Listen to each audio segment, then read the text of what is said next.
My name is Ger Tysk. I am a chef and I own Red Kettle Foods in Belfast, Maine. We make Red Kettle kimchi, which is our main product.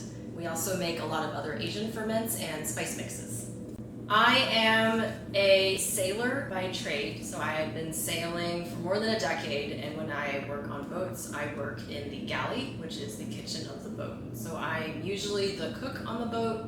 So I started making kimchi on these boats because I am Asian American and I grew up eating Asian American food and I missed eating Asian food. And so I would make just generic, what you would think of as Asian or Asian inspired food using ingredients I had on the boat, including fried rice, which is easy to make with whatever you have. Make some stir fried vegetables, but I would make kimchi to go along with these things so they would have some sort of condiment that was also Asian. And the people on the boat loved it and they really wanted me to start a restaurant, and I said, no way. When I moved here, I have a lot of friends here who I've worked on boats before, and they kept nagging me to, one, start a restaurant selling Asian food, and then two, sell my kimchi, which they remembered because it was such an interesting condiment that other cooks on boats didn't make when they were down in the Caribbean. So kimchi in Korean means fermented veggies. And so there's lots of different kinds of kimchi, but here in the States or in the Western world, when we think of kimchi, we usually think of the Napa cabbage version. Yeah. So I was using a lot of green cabbage to substitute, which is a little bit harder, and the texture is different and it cuts different, but it was similar enough. And then for the Korean red pepper flakes, which we definitely did not have access to in the Caribbean, I would use a mixture of cayenne pepper, smoked paprika, and like ground up Italian red chili flakes, which sounds really weird when you think about it, but the paprika and the red pepper flakes gave it smokiness and heat, which is what you find when you are looking for like a Korean gochugaru, which is the red pepper flakes. Mm-hmm. So it worked in a pinch. I didn't have fish sauce usually, so I used soy sauce, which is not the same.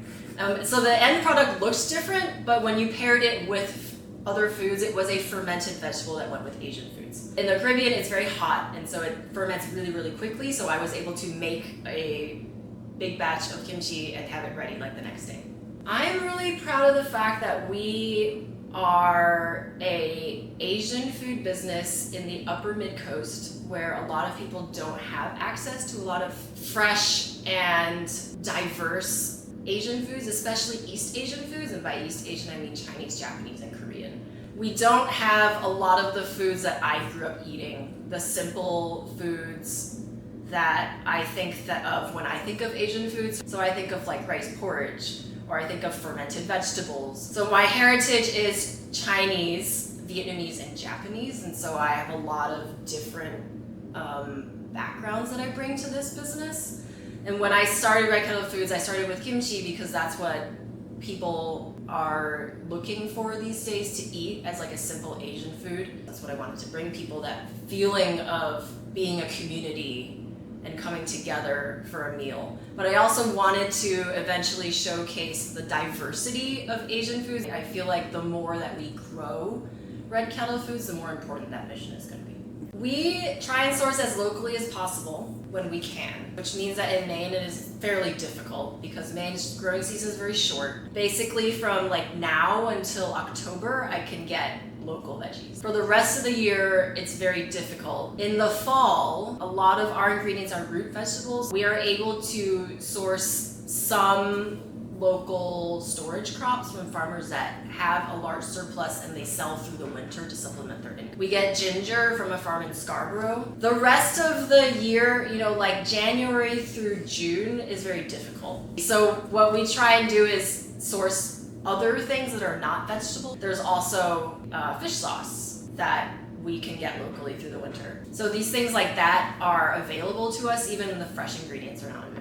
When I started Red Kettle Foods, I thought I was just going to make a couple of batches of kimchi a month, sell it to my friends, maybe have a little side business doing, Japanese snacks. Clearly it's turned into something bigger than that. Now that I know that people want my products and like my products, I want to, one, expand on the mission of bringing more Asian food to more people in Maine. And then also, it's very important to me that everyone in the state of Maine, but especially Waldo and Knox County, where we live and work here, have access to food.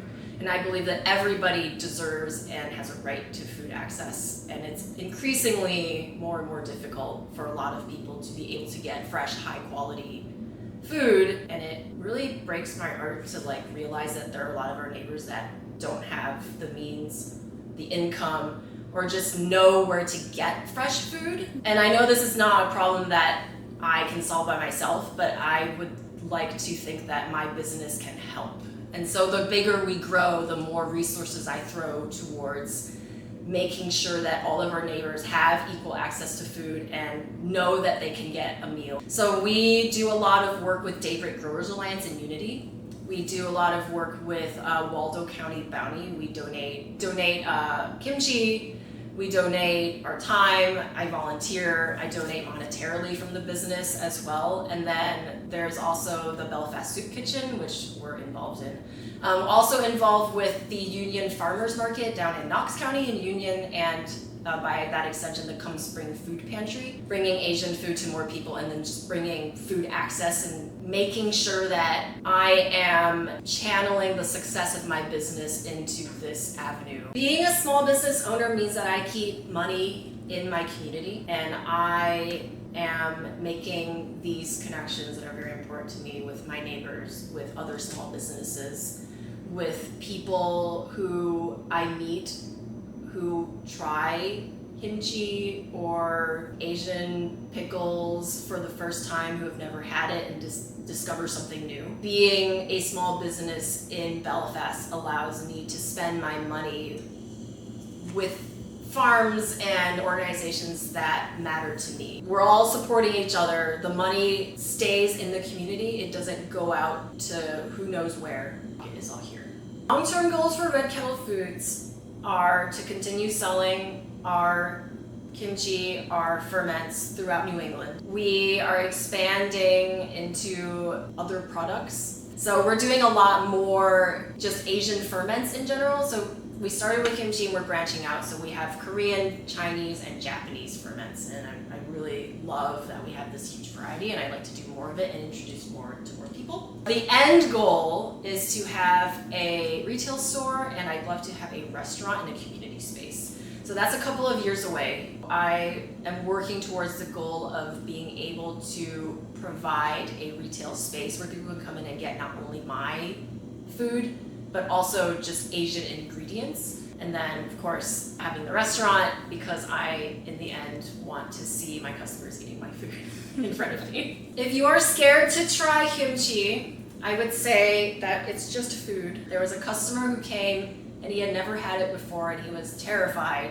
And I said, you can just try it. If you don't like it, you can spit it out in the trash. And he took the sample, he ate it, and his face lit up and he goes, oh, it's just food. And that's always stuck with me, because when you try a foreign food, something you've never had before, you think, oh, it might be weird, like what is it gonna taste like? Why does it look like this? And then you eat it and you realize it's food that other humans are eating, it's just food.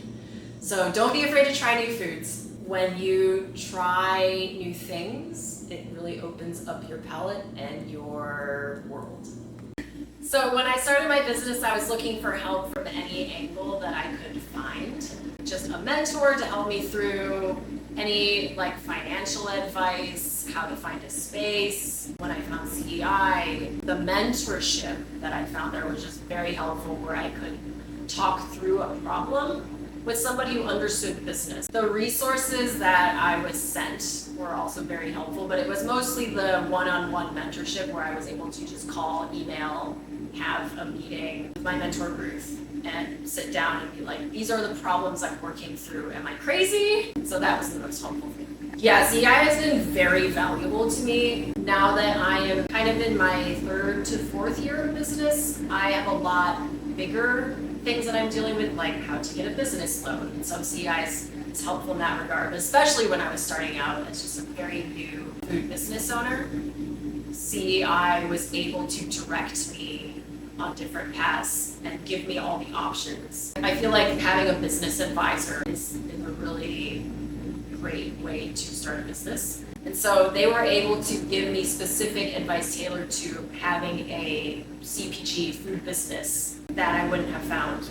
My biggest takeaway is that I have realized that people are way more excited about my food than I realized. I've never seen people so excited to buy the same thing day after day and be like, this is the best. This keeps me going. Honestly, I have nothing without all of our customers who really love our food. All the other products have been so well received, and people are discovering new Asian ferments and liking them and wanting more. And so it's made me realize that I don't have to be afraid to introduce more foods from my heritage, because they're just really good food. It's just food. It's really good food.